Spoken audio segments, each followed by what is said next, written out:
होमिया कराए से कावन फल सुना विप्र पंडित सुना विप्र पंडित हो पंडित करे अर्थ बताओ बताई के सुनामो बताई के सुनामो हो बेटी के जन्म कावन फल सुना विप्र पंडित सुना विप्र पंडित हो पंडित करे अर्थ बताओ बताई के सुनामो बताई के सुनामो हो बेटा के जन्म है फल सुना रानी रुकमणी सुना रानी रुकमणी हो रुकमणी गया जी में दई है पिंडा दाने फला ही फला हुई है फला ही फला हुई है हो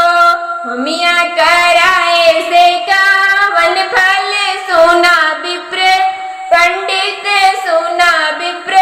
पंडित हो बेटी के जन्म का वन फल सुना विप्र पंडित सुना विप्र पंडित हो पंडित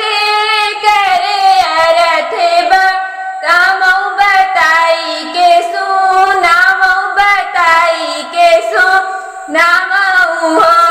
बेटी के जन्म है फल सुना रानी रुकमणी सुना रानी रुकमणी हो रुकमणी मड़ाए में देव्यु कन्या दाने फला ही फला होई है फला ही फला होई है हो होमिया कराए से कावन फल सुना विप्र पंडित सुना विप्र पंडित हो कुआं खोदाए से कावन फल सुना विप्र पंडित सुना विप्र पंडित हो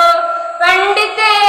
करे अर्थ बताओ बताई के सुनामो बताई के सुनामो हो कुआं खोदाए से है फल सुना रानी रुकमणी सुना रानी रुकमणी हो रुकमणी पशु पक्षी करी है जला पान फला ही फला हुई है फला ही फला हुई है हो होमिया कराए से कावन फल सुना विप्र पंडित सुना विप्र पंडित हो